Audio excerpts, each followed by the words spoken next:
Okay, we're live. And we do have quorum, correct, Alicia? We do have So, quorum. all right. So I know there was one or two other people who intended they would be participating today. However, with our quorum, we will move ahead. So I call the meeting to order. It's 12:04 p.m. I acknowledge with respect that we are in Robinson Huron Treaty Territory and that the land on which we are gathered is the traditional territory of the Anishinaabe, known as the Wating. Wating is the home of Garden River First Nation, Batchewana First Nation, and the historic Sault Ste. Marie Métis Council. Looking for item 2 here on our agenda, adoption of our minutes from our last meeting.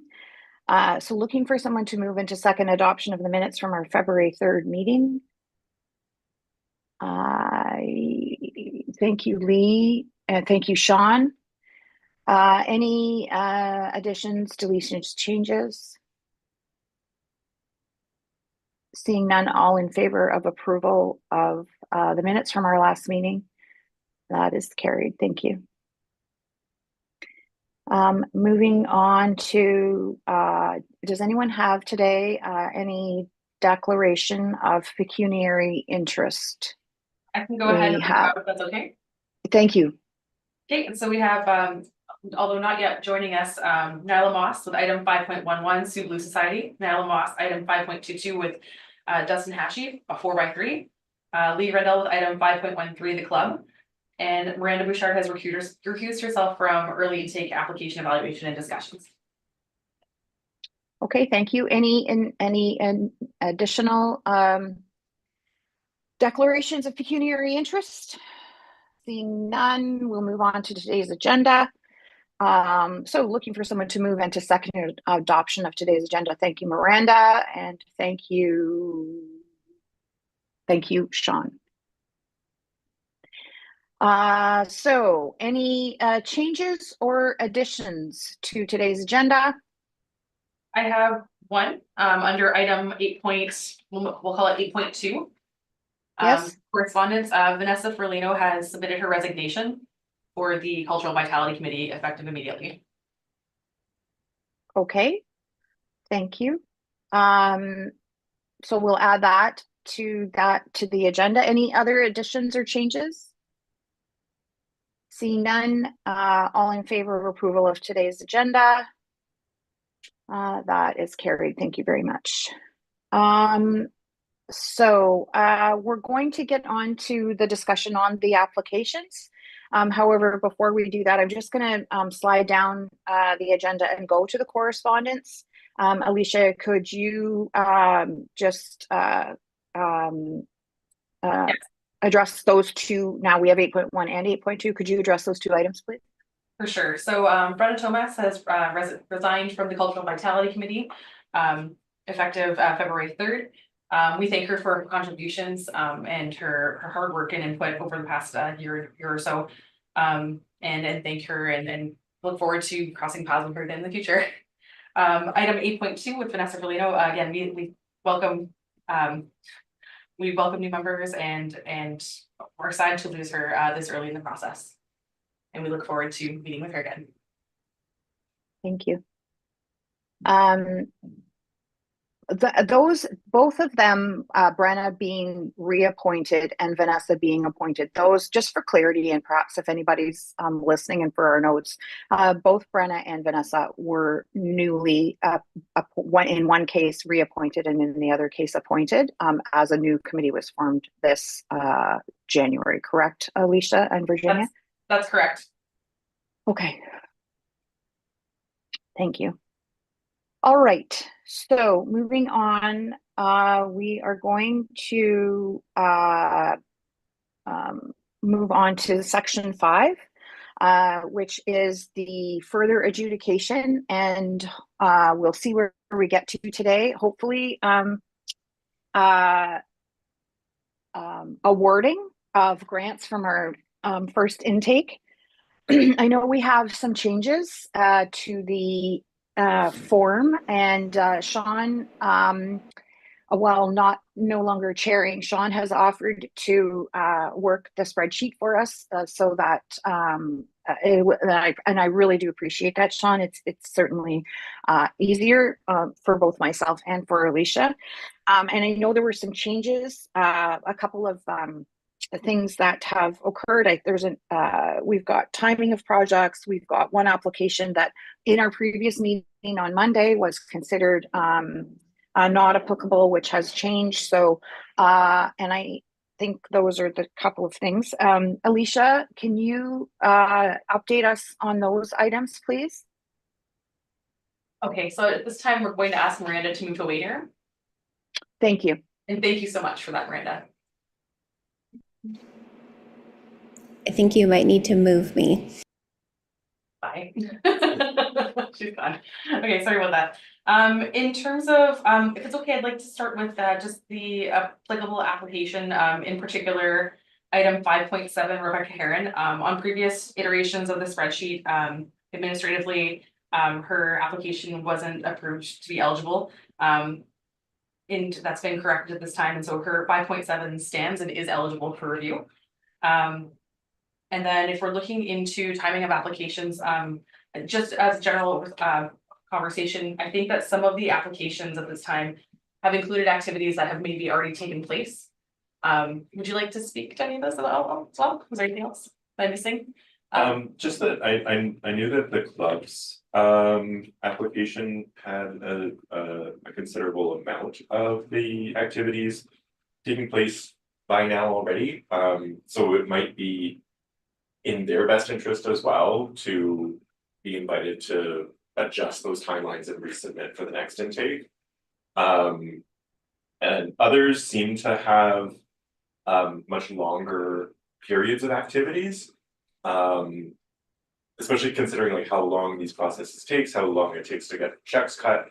Like most of those are fine, but I worry about the clubs. I think that we would be putting them in an unfair situation by including them in discussions with the other applicants, because the discussion is likely to bring up viability. And because we still have to cut so much, I think it's probably fairer for us to ask them to resubmit, but that's my thought. I don't know what other people think.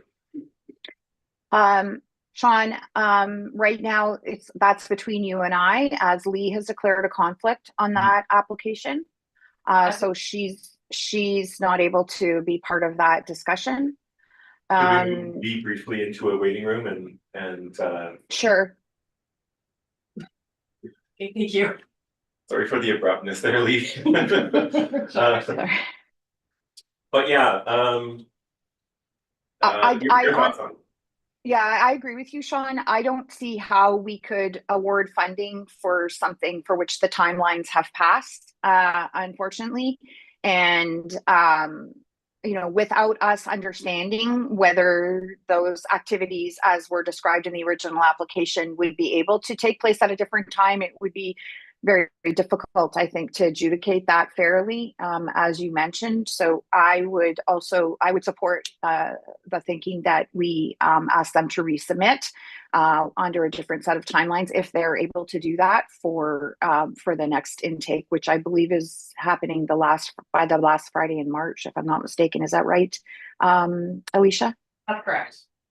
Okay. And further to that too, I think, you know, for anybody watching, it's worth knowing why it took us so long to meet. And that's because in the even to odd year transition, there's always a council reappointment of committees. So the committee essentially doesn't exist through December, January. And that's not in the odd to even years, we are able to sit through those months and able to get through this. Especially for those who put the effort into the application, just know that it was not any delay of either members or staff, that it was just impossible. Yeah. Okay. Back in at this time? Oh, and Nyla Yes, I believe that we can, and I do see that Nyla is here now. Yeah, so as sorry well. I'm late. My 11 went over, but I am here now. Okay, so we'll get Lee back. And Nyla, we have had a couple of changes to the spreadsheet since our meeting on Monday. And I'll just ask, just so you know what happened uh, in the few minutes that we got going here. Alicia, could you, I could do it, I guess. No, Alicia, can you do it just like about Rebecca, and then we can carry on from there. For sure. So just the quick version is that through some administration, item 5.7, Rebecca Heron's Utterly Adorable project is considered eligible and can be considered by the Cultural Vitality Committee during this intake. And further to that, we recognize that some of the applications that have been submitted contain activities that significantly may have taken place already.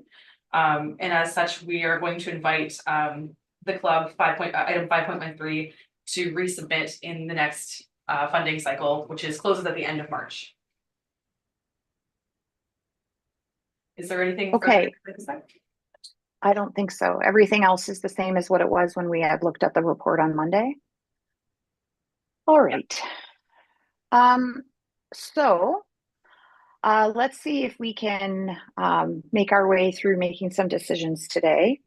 I know that we made an agreement, and everybody who's here today was part of our committee in the past, but again, for transparency, we did make a decision, not an agreement. We made a decision at our last meeting, I believe it was in November, that we were going to not, in terms of adjudicating these awards or grants, we were not going to go around the table and discuss each particular item individually.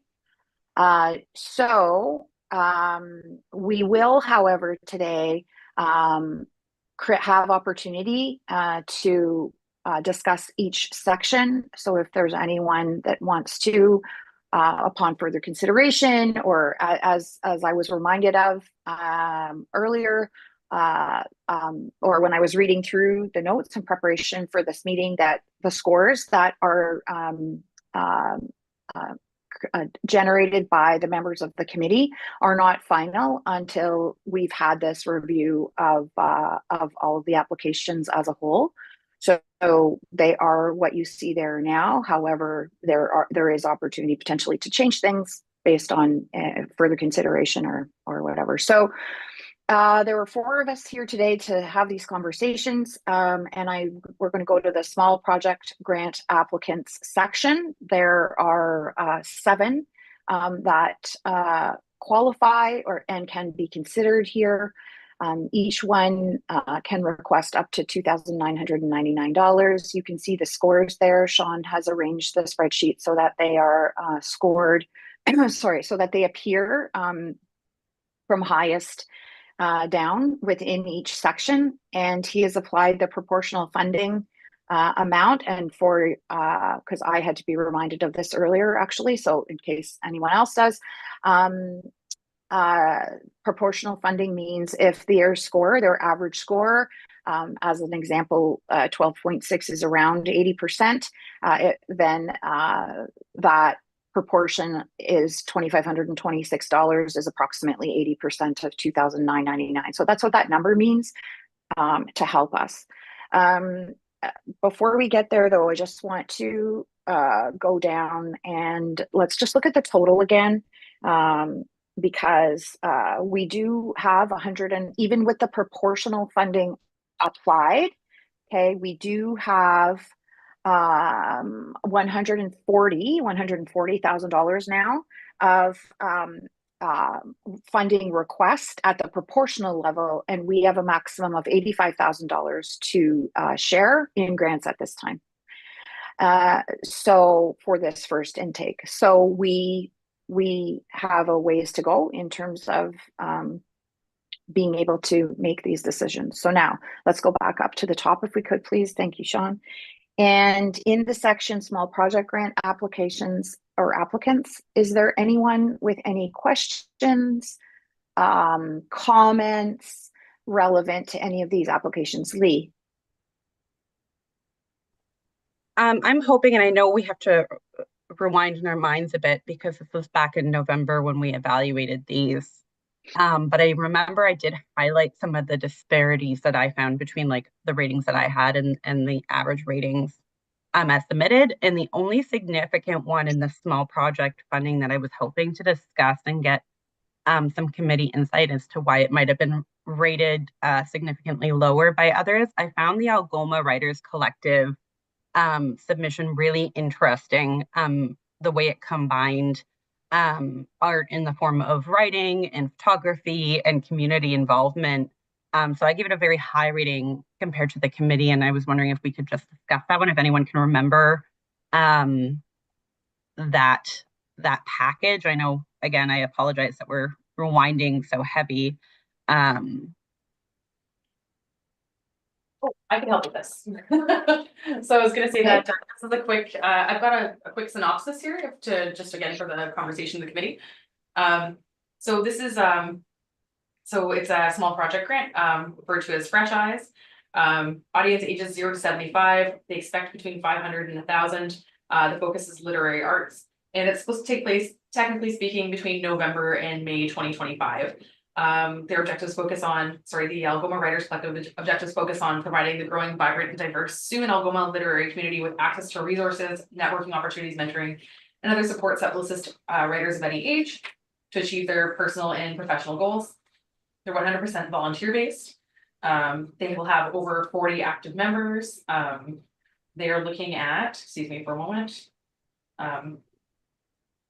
So the project itself is composed of, it's a select team of 8 accomplished photographers that will shoot the city, turning their lenses and imagination loose across the Sioux over a 5-day period, May 7th through 11th, 2025.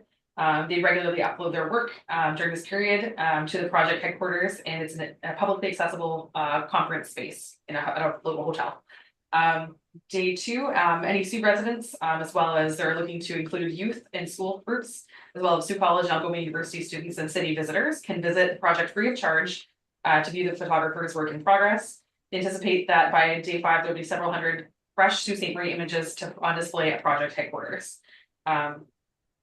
People are welcome to comment on the images that are displayed. The 8 photographers will be available at different times throughout projects day 2 through 5. Providing a highly informative and educational experience for all the project visitors. The writers will then begin their review on day 2 of the work, whether the photographers post work, and each writer will ultimately craft their unique individual take on what the photographers have individually or collectively captured. And that's everything I have for now.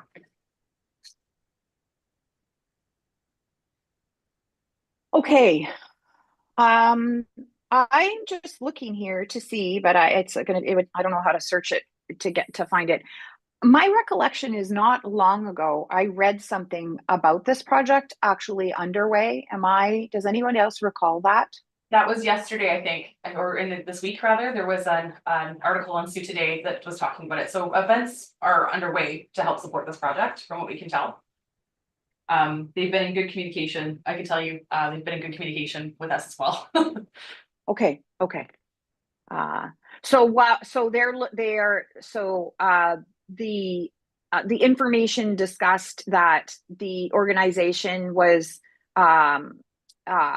working on other funding opportunities as well as this one that they're looking for. Is that right? I believe that's correct. Okay. Sorry, I'm still not finding it, but anyway, okay, let's not worry about that. Okay. So Lee had a question.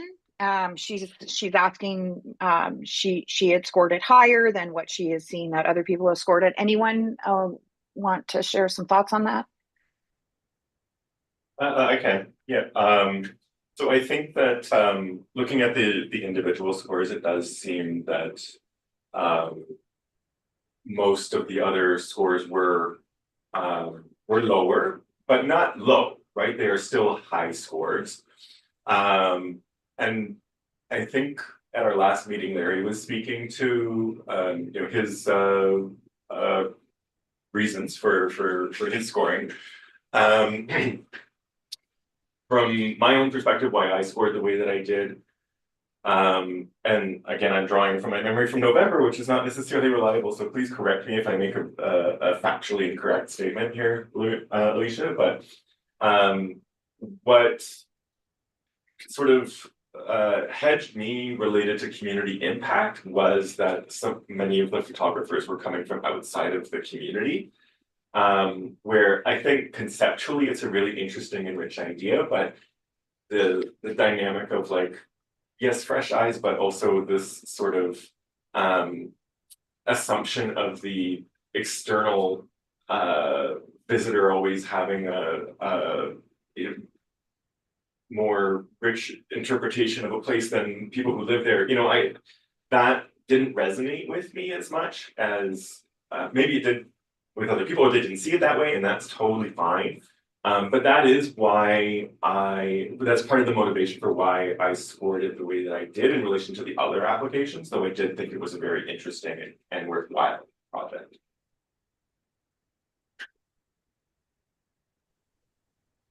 Thank you, Sean. No- Oh, sorry. Go ahead, Lee. Oh, I was just gonna say thank you, Sean. That does clarify. Because I initially had that thought as well. And then I realized I'm like, okay, but they're looking at hiring 4 local writers and 4 local photographers, and then 4 out of town, and like doing that kind of comparison to showcase. So I kind of went back and forth similarly, and then I netted out with most of the grant would be going towards paying for 8 local artists to participate in this. So I thought that was where I kind of kept my scores high. So that makes sense why there's a differential though. And it's not significant. We're talking about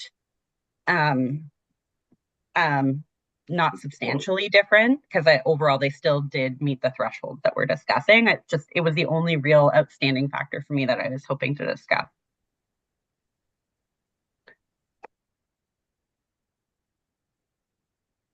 I just like based on what the average is and Lee's comments, I am under the impression I probably rated a little bit lower than Lee.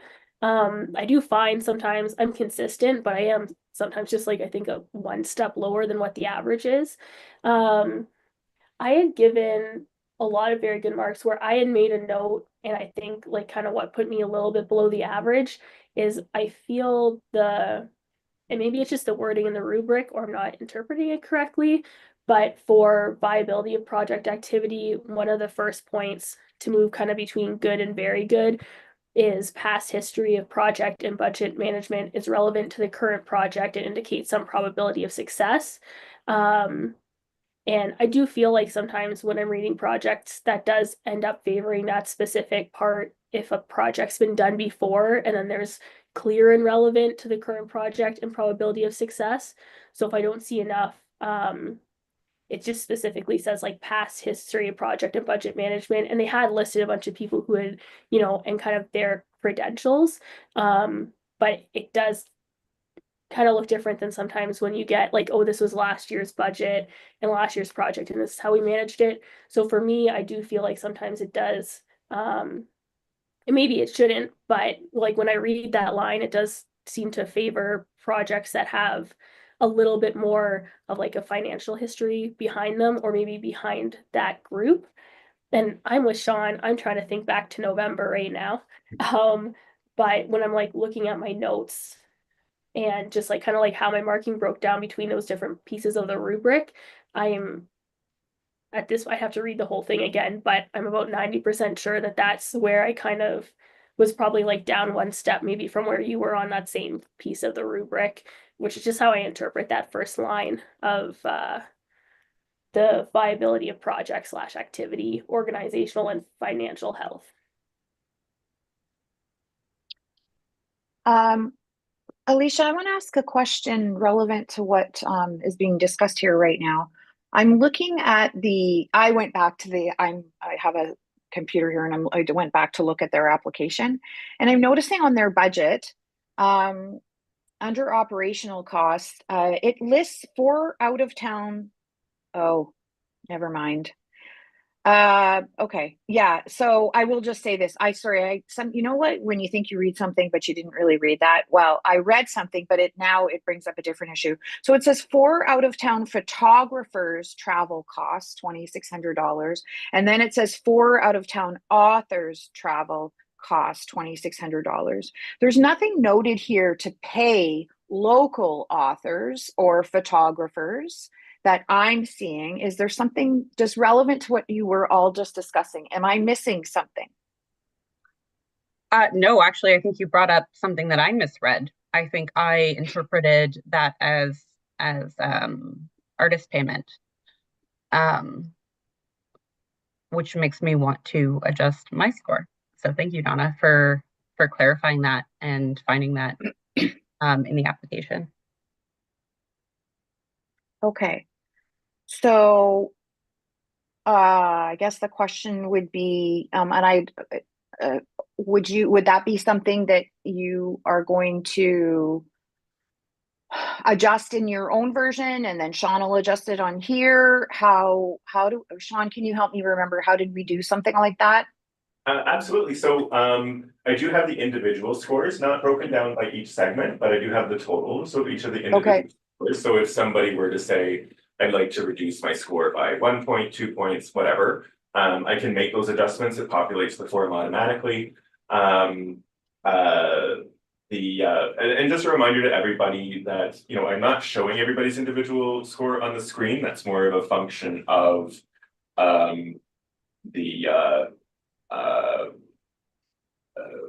visibility of the Excel sheet, because anything that we do submit is Freedom of Information Act accessible. So it's not confidential. But that's just an aside. Yeah, anybody who wants to adjust a score, I can absolutely do that. Okay. So would anyone, Lee, would you like to adjust your score on that particular application? Yeah, I just reviewed the rubric really quickly. I'd like to adjust my score and lower it by 2 points, which would put it in line with the average, which I'm sure will be updated again as well. But yes, please reduce my score by 2 points. Thank you. And thank you for finding that, Donna. That was really helpful. You're welcome. Okay. Anything further on that particular application? Anything further on any other applications within the small project grant section? Okay. So I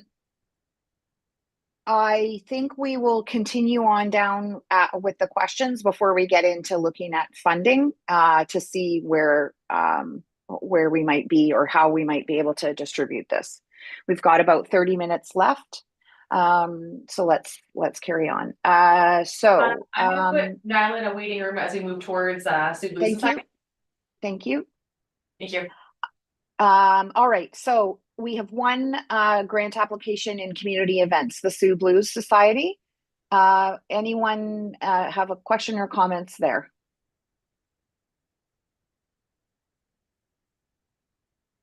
Okay, seeing none, so that will remain as is, correct? All right, we can bring Nyla. Actually, let's not do that for a sec. No, it doesn't matter. I was going to say there's a section down below that I know Nyla's name was on from a conflict, but it's in the green, so we don't have to worry about that. Okay, so let's bring Nyla back. Okay, Nyla's back. Thank you. Okay, moving on. So into the next category, cultural diversity grant applicants.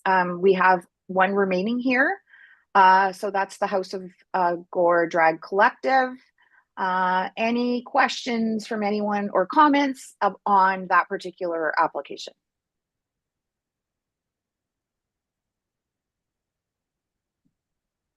Just for the sake of saying something, I'd say I think with this application, we see something similar with a handful of the other really high-ranking applications, which is that not only do you have this great commitment to art form, but also integration of charitable activities. It's just, you know, it's among the applications that are the whole package of like what's exciting to see. Thank you. Go ahead, Lee. I'm wondering if we could revisit this this item when we get down to the multi-stream, because there are a lot of similarities with this grant application as well as the project that was applied for in the multi-stream application. And I'm wondering if we need a more collaborative discussion about those two items potentially. From a diverse, we have a lot of things to accomplish with this grant, culture, various art forms. And I just think a discussion around making sure we've diversified that funding appropriately is important. Let's do that now. Because there is only, we can skip over the other two. We'll come back to them. There is only one other application in the multi-stream applicants, which is the Ballotting Babes and Two Spirit Organizing, the Ballotting Drag. So go ahead, Lee. Let's talk about that. Okay. I love the fact that there is two different kind of markets that the drag art form is from what I remember of these two applications trying to work with. And I think both projects were very interesting. I scored them both very high. My only worry is that it's a very specific art form with a smaller pool of local artists that operate within it. And if we're talking about, we just take the numbers that are on right here, $30,000 of the money going towards a fairly small pool of a very specific art form, that would be my only worry, and wondering if we need to, maybe this isn't the case too, but maybe we refine the process or the application process eventually to look at those different segments, and maybe there's caps on the diversity so that so much goes towards visual arts and performing arts and culture and right, like it's a very complicated issue, I guess, is what I'm trying to get. And I'm wondering if this could just be a discussion point. Like, I don't know if I have an opinion one way or another, but I was just hoping that we could discuss the committee, because it just feels like a lot of money with respect to the total amount that the grant is meant to cover. Alicia, could I ask you just again to refresh our memories? Are you able to read you have a high level of each of all of these applications? Am I right about that? Yep, that's correct. Would you be able to share just to so that we can be reminded of the breadth, I guess, or what's happening with each of these applicants? Yeah, absolutely. So looking under at the House of Board Drag Collective, item 5.12, under cultural diversity, the request was for 10,940. There are events of activity events takes place between February and December of 2025, inclusive of ages 0 to 75. They estimate, depending on the event, between 50 and 250 people per event. Their focus is through drag makeup and costuming, visual art. Their performers bring their musical lip syncing performances to life. Additionally, they engage in storytelling and audience engagement during show hosting, story times, and other events. In particular, they've listed a series of events. February 18th, the Scarlet Affair, which is an HIV fundraising stigma reduction show. It's 19 plus. July 11th, the Pride Show, all ages with adult accompaniment, ages 13 to 15 plus rating. They're also opening up amateur spots to help be more inclusive of their community as well. And as people enter into drag. October, they plan Drag Me to Hell, the 19 plus competition show where contestants are given a theme and then have to prepare a glam, filth, and horror number, among other notes. December, they plan a holiday show. It's an all ages portion earlier in the evening, followed by a 19 plus show. And the plan is to open to at least one spot for amateurs, and at least one adult, ideally youth, will take the all ages spot. So they're looking to ensure that adequate funding to pay their performers, to bring in out-of-town headliners, and to help promote the show to larger audiences, expand their reach, and form queer networks beyond Sault Ste. Marie for the benefit of everyone. By purchasing their own basic lighting and improving their sound equipment, they can ensure adequate sound and lights without spending repeatedly on expensive services. By funding these shows through grants, they can improve show quality, keep ticket costs reasonable and accessible, and utilize ticket sales fees to fund smaller pop-up shows throughout the year. And then looking at item 5.21, Boating Babes and the Two Spirit Organizing Committee.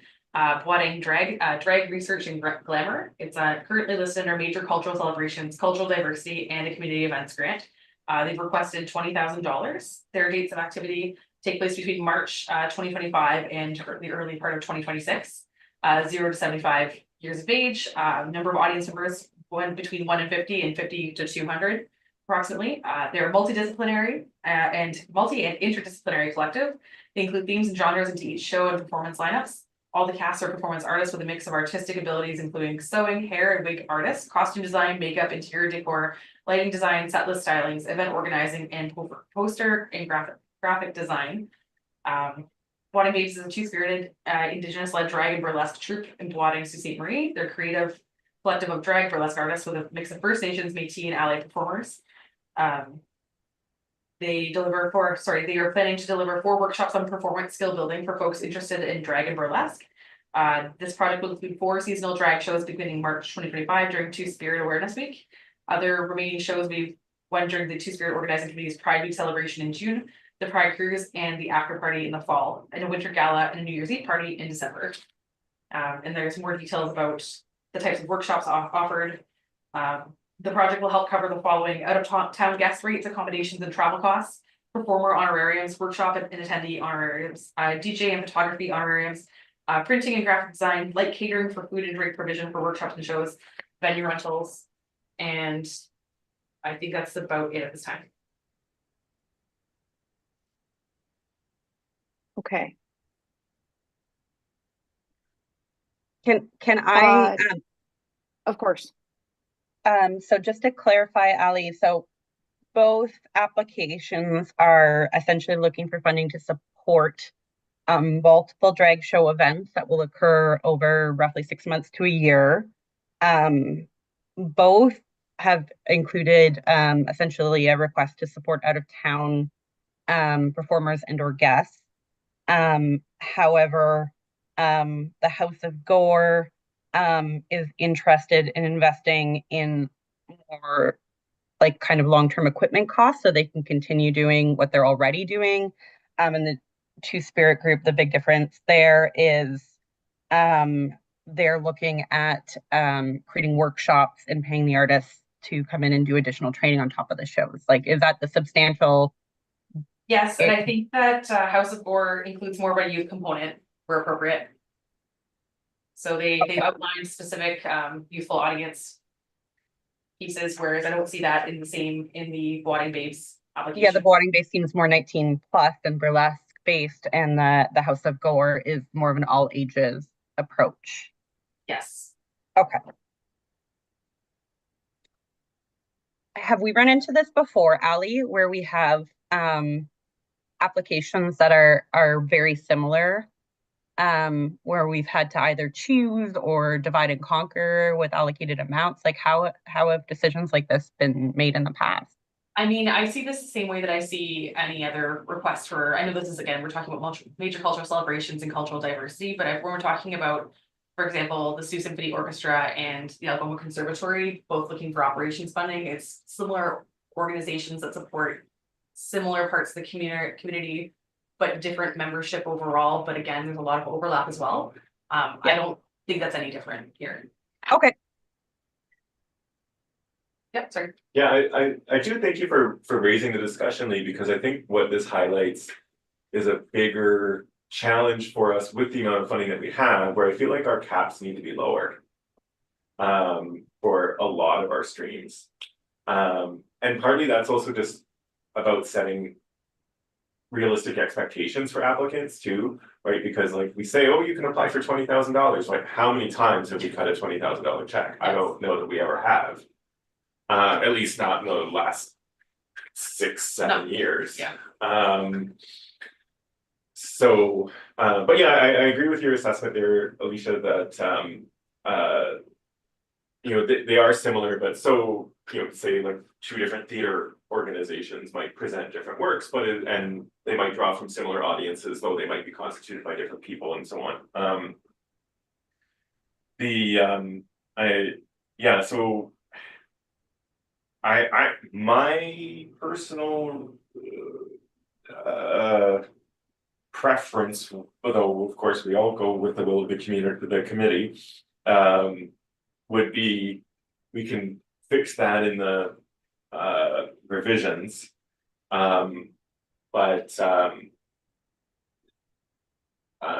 Yeah, I think there are other elements of impact that are worth considering here, partly also because we've never actually had any drag applications either. So when you compare that against the long history of funding for other art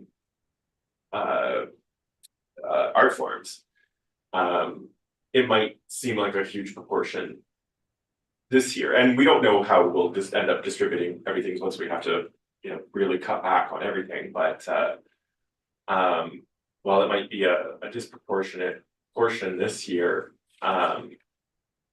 thinking of it in that broader context, I think it makes sense. What I'm pleased about is that both applicants have scored very highly in both of their respective categories. And so I think, but not that it matters what I think, but I think they're both on the table for funding at this point for consideration. It's just a matter of how much, I think, and that's again at the will of the committee, not to try and impart any of my thoughts. Nyla, did you have a question? No, not so much. It was just when the conversation was more about listing things where we have, to me, they seem really similar. Like what I noticed just in the past two intakes I was part of is when we get a lot of artists looking to make a CD. Like for me, they always seem kind of like, how do you decide, you know, just based on who fills out the form better, or, you know, what value you see there. Like that has always been really similar for me. Or people making films, those seem to have a little bit more diversity just in like who they're hiring and where. But when we get a lot of applicants in intake who they're almost the same, you know, they're going to the same like producer and they have the same plan for distribution. And then, you know, I think we've seen at least 3, sometimes more. And in this case, it looks like all of them didn't, you know, meet that threshold anyways. But that's something that for me in the past has been not how you decide, but just like applications that do end up being really similar, different name, but a very similar project. So I just wanted to add that earlier when we were talking about when we're dealing with these like similarities coming from different sources. Thank you. As I've been listening here, I've been reviewing the details of both of those applications. And I do have a couple of points of clarification. So one of them is a major, what is the definition, and if I can find this quickly, I'll go look, find it in maybe it's in the beginning of the application. What is the definition of major cultural celebration? Is that a single event? Let me find it for you, just for clarity's sake. A moment, please. So it's technically under the festivals and events grant stream. It's grants that are available to support large scale multi-day cultural celebrations or components of such an event. Program objectives are relatively consistent with other parts of the application. Mostly they support major local events and culture festivals that attract both local and non-local audiences through artistic and creative expression. They enhance the quality of life by providing opportunities for community participation, social interaction, and cultural involvement. Build capacity, increases sustainability of local arts, heritage, and cultural sector. Present a significant program of cultural activities and entertainment. They mix artistic programming with cultural attractions, entertainment, demonstrations, and other activities to create a full event or festival program. Encourage congregation and celebrate community connectivity, and they express diversity and uniqueness of the residents of Sault Ste. Marie. So my question would be,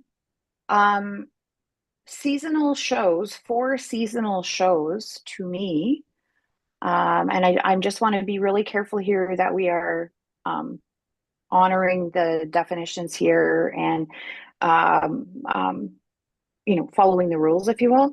So 4 seasonal shows to me of any kind do not represent major cultural celebration in the definition that I just heard you read. I don't know how anybody else would feel about that, but it said multi-day. Now it didn't say multi-day consecutive, but my personal opinion would be that multi-day consecutive is inherent in that discussion or that definition. And I just would, anybody, Alicia or Virginia, anybody have a comment there about that? Because in this particular application, $10,000 comes from major cultural celebration and 5 from the other 2 cultural diversity and community events. So I just want to make sure that we haven't overlooked something, that this does indeed qualify as a major cultural celebration in the format that it's currently presented. I think that you're right, like, I think you're correct about that. I mean, reading the definition this way, I also see what you're saying about it being consecutive. But looking at this, I still see a large project, which is pretty much the same parameters, except the amounts requested are between 3 and 20, not 5 and 10. Or to a maximum of 75% of the project budget, which is also applied here. So I think it's really semantics in this conversation about where we decide to put this application, unless we're looking to downgrade, which I mean by funding parameters into the cultural diversity application stream. But that being said, I was going to say that I don't think there are parameters on the cultural diversity stream. Now that I'm thinking about it out loud, sorry. I don't think there's a specific number associated with those applications. Yeah, you could do 100%. Yeah.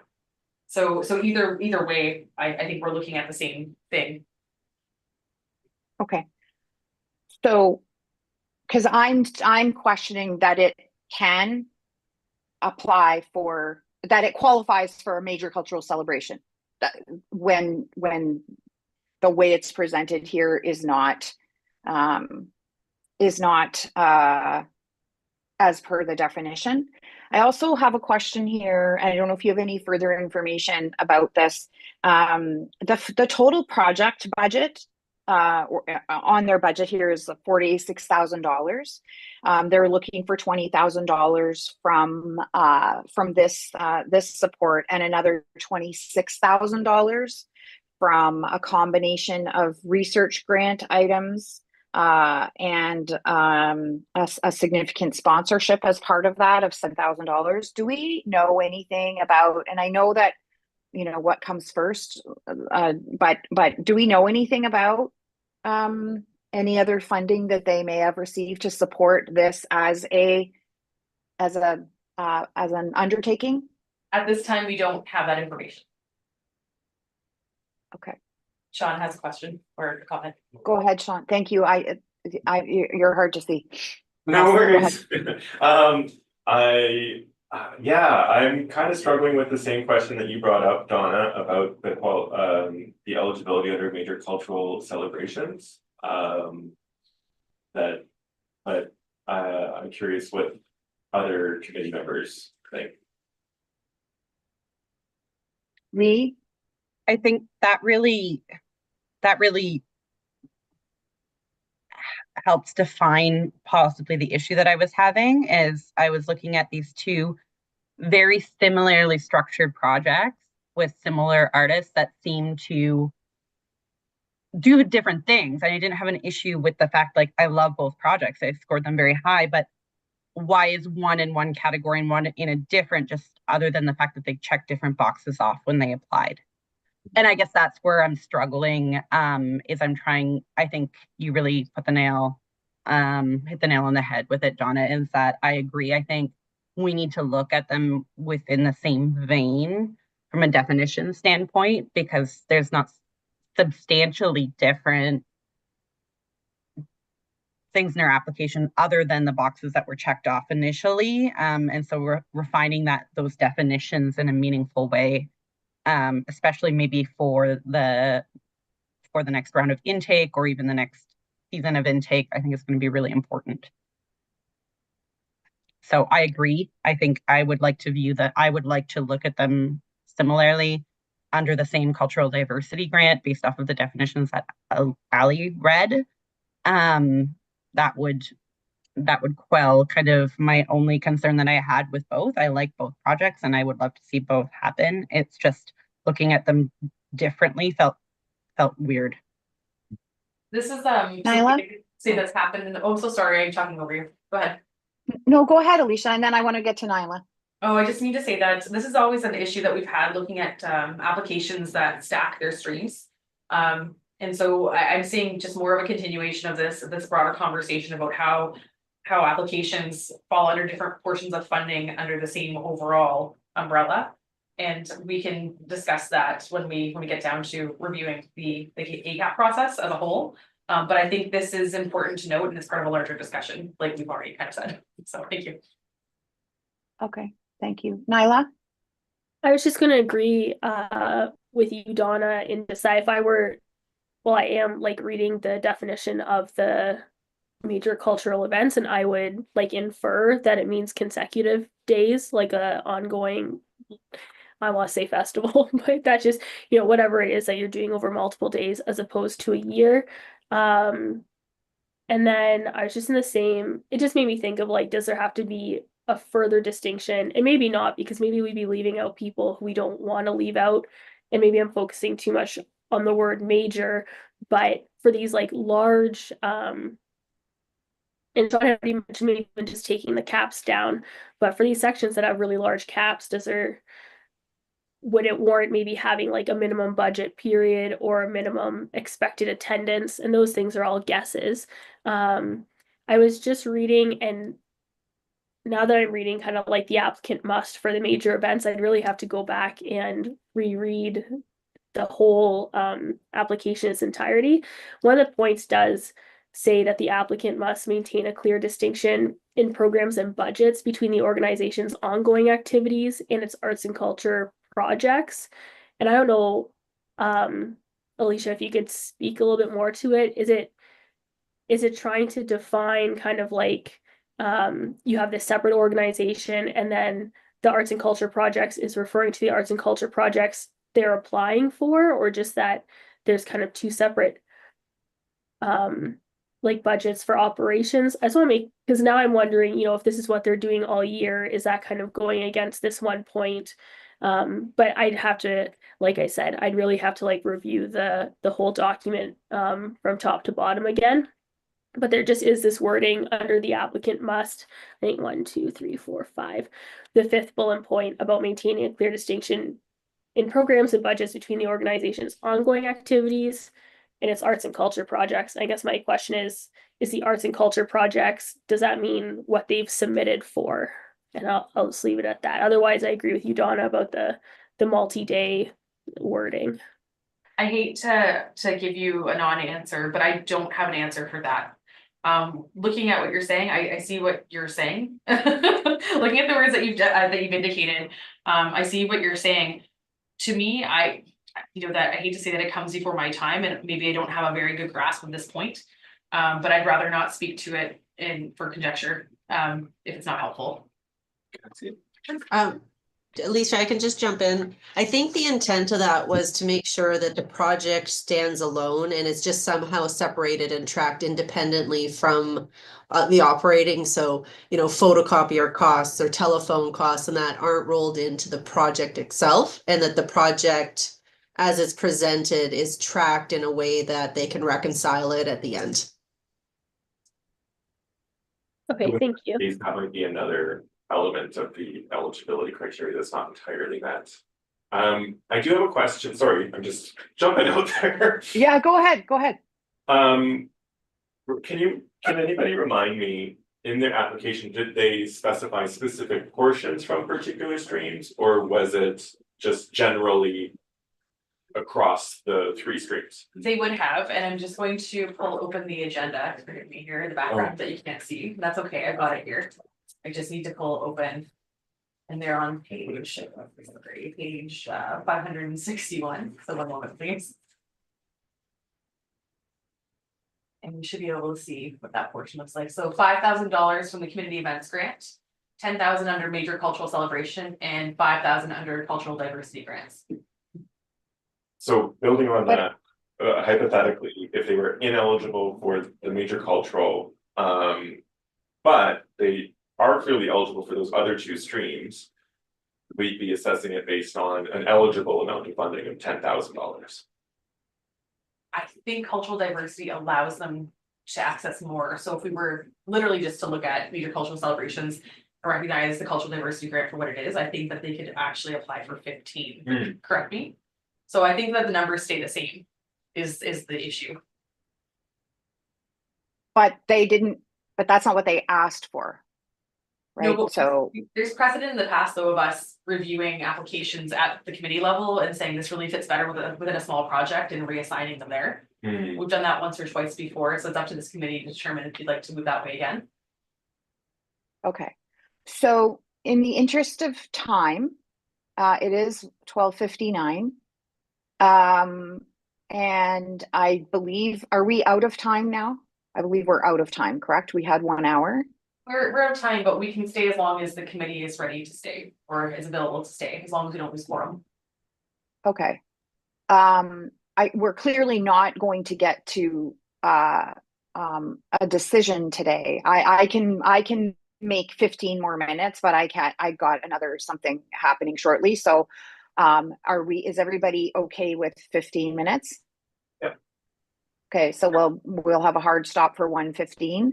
Okay. So then I just gonna go, is there anything further in that particular application? I think we're gonna have to come back to that perhaps, and everybody, I would ask everybody to reread through both of those in particular. I mean, at this point, maybe we want to reread everything, but in particular those two, so that we're more precisely familiar with what's being requested, and the definitions and so on, just so that when we do come to the wording of the funding, which I don't believe we're going to get to today, we are doing it fairly and equitably and responsibly. Okay. Donna, do you want me to just hypothetically, for the sake of picking this up where we left off next time, I can adjust the eligible amount in the spreadsheet to be the maximal numbers for the community events and the cultural diversity stream together Yes. for that one application. Okay, sure. So That's let me, fantastic. for clarity, are we saying that the maximum available is now 15 because they could ask for up to 15 and I'm sorry, 10, is it? I think about Community events is 5, right? Community events is 5, major culture, sorry, yeah. yeah, so then it would be 15,000, not 1,500, sorry, oops. There. Okay, that's the right number, right, Alicia? I think so, but we'll just make sure that as we review, we will make sure that we have this information determined at the next meeting as we move forward. Okay, we'll get it clarified. Excellent. Okay, so I want to just now go, we're gonna go up one category, and again, in the interest of time, because there's only two items there. So in the large project applicants, we have 2 there, the Waterloo Region Grassroots Response and the Black Fly Jam. Anyone with questions or comments with regards to either of those applications? Yes, Lee, go ahead. I'm sorry, Sean. I need to make you bigger there. No, Lee goes first. Lee goes Okay, first. Lee. Sorry, my hand looks bigger on the screen. The Waterloo region, I had a really difficult time figuring out the locality of it. And I'm wondering if the clarity could be offered, because I looked through it and was trying to figure out exactly how it fit with Sault Ste. Marie and using municipal funds locally. And I'm wondering if anyone else on the committee had clarity that they could offer when they read through the application. From my recollection, although it looks like Alicia is looking there, from my recollection, that organization is a multifaceted organization that delivers supports to the Ukrainian community. I will say that Sean, were you going to say something before we go any further? Do you have something on this application too? Or did you have it, was yours on the other? Yeah, it is on the same one, and it Okay. was just, and maybe I didn't see it right, maybe I didn't open the file correctly, so if I am off base here, please do correct me, but it doesn't appear that there's a local letter of support or like guarantee of connection or like any of those sorts of things, so it makes me wonder, is this something that the Ukrainian community here is going to be surprised by? Or is this something that has been invited in by that community to come here, right? I would think that that would be really valuable to get clarified, and maybe even it might be grounds for us to maybe pull it from this round if their activities could be foreseeably funded in the next round, so that we could have some clarity on what that connection is to the local community, because if the whether historic or recent refugee community of Ukrainians is eagerly partnering with this group, then I think it's phenomenal, and I think this is why it has scored so highly. It's certainly why I scored it so highly. But yeah. Okay, from the application, if you don't mind my reading, they've recently developed a new chapter in Sault Ste. Marie, but they haven't indicated who their partner is, or if they have partnerships or contacts with respect to the local community. In Waterloo, they reference that they partner closely with the Ukrainian Canadian community that coordinated arts and cultural programming. Since Sault Ste. Marie does not have a large Ukrainian Canadian cultural and heritage group, they understand that's an important factor in building community capacity. So I'm not sure if that speaks to the amount of impact potentially as well. And this, sorry to interject, but this kind of leads me to one of the things that's brought up when I was reviewing this application. And I think it maybe could be a little bit more harshly followed in the future, is when we have incomplete applications. Like this did not have an organizational address, there were no phone numbers to follow up with. Those things were absent. So again, we're left with all these questions, and I would second Sean's suggestion saying, hey, we need clarity because this was incomplete in some ways and we didn't have this clarity. Encouraged to follow in the second late intake round. Lee, I'm gonna follow up with you or follow up and review the application files as received, but just for clarity's sake, we do put them redacted in the agenda files. I know that you received them beforehand, but if today you're looking at the agenda, I want you to know that basic information was filled in. But in terms of they have a board of directors, I can't speak to that right now, but that information should be included. There would be names and addresses in the original files that we received, so I will double check. Wonderful. But I'm confident. Okay, sorry about that, Ali. Yep. I was trying to check for a local connection and I didn't realize that was redacted out. Thank you. No, and then usually what I would typically do is if somebody is in Sault Ste. Marie, I would leave Sault Ste. Marie, Ontario, but I'd remove their personal address and phone number and as well as their postal code, but I would leave the fact they're in the city here, so it's clear if there's part of a local connection. Nyla, did you have a comment on this particular application? I did have, I had seen like some stuff beforehand. I had seen some like outreach from this group about them like coming to the Sioux, and wanting to establish locations and looking for sponsorship. So I had heard about it before, but yeah, my interpretation was it was an outside group coming in. And that was kind of like the only thing I'd known going into it. I know, Alicia, that you had just mentioned that they are starting a chapter here, or they have started a chapter locally. That's yeah, that they have started one, but they didn't include the information in the application package. I have a comment, like some of the comments I'd done when I had written it down was just like kind of about that, like is there like a local connection on the ground who'd be like running something here, or would it really be people from another group coming in? But I didn't have any specific comments, just kind of like my overall rating. I did rate them kind of backwards to what the average is in this group. I had rated Blackfly higher, but it's still pretty close, just like what you kind of see for the overall average, but mine had just come out different, I think, because of that, having like more kind of like confirmed local players involved. But that'd be my only comment for this specific one. But I think the culture part obviously is hugely important. But sometimes just trying to find those like who's contributing, and then kind of like not where the fund's going in a way, but when like, oh, we're gonna hire this person locally, and that is something that I look at for actually like delivering the programming. Oh, thanks, Nyla.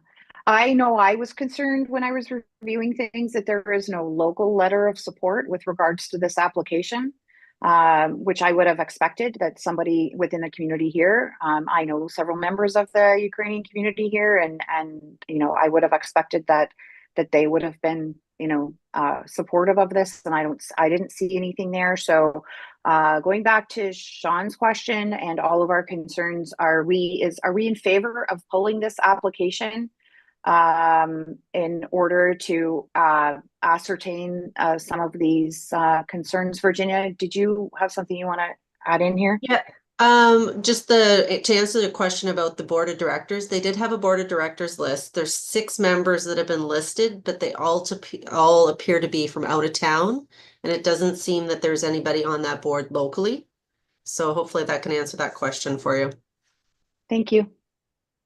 I do have some clarification from the guidelines, if that's okay to share. Yep.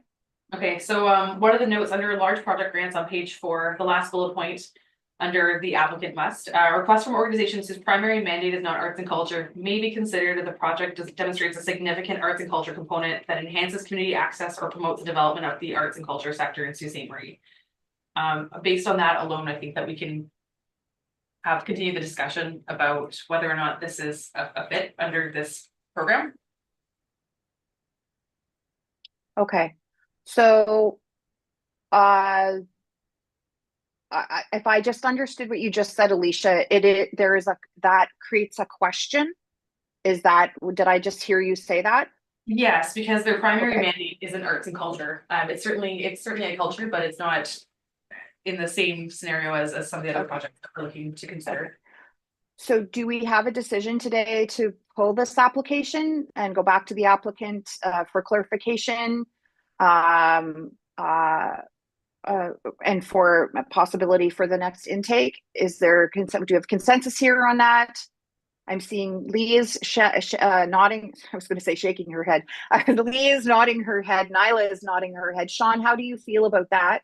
I agree. I think it would be eligible. I just think that we need to have that clarity of the local connection, and hopefully maybe they've had time to flesh that out a bit more, to have those volunteers named and such. Okay. And considering our next meeting is in March anyway, or not the next meeting, but the next intake is in March, I think they'll be able to be heard and our process is a little more streamlined. Okay, we have like 3 minutes left. I'm going to ask if there's any questions or comments on the Blackfly application while we're in that category. Seeing none at this time, then we're going to leave anything on the the operating grants. We're going to leave that until our next meeting, and any further discussion on awarding of funds. Do we need to let Miranda back in? I can do that for sure. One moment, thanks. And then I'm going to ask for a mover and seconder to adjourn. I'll move. I just want to wait till Miranda's back Oh. in the space because technically we need to get her there. There we go. Okay. All right. So thank you everyone for your participation today. Looking for a mover and seconder to adjourn today's meeting. Thank you, Sean. Thank you, Nyla. Alicia, you'll reach out to everyone for us to set a follow-up meeting from this so that we can hopefully in the next one make our decisions and go from there. Well, thank you so much. Seeing nothing. Sorry. Go ahead. That's all. Thank you. Okay. Well. Okay. All right.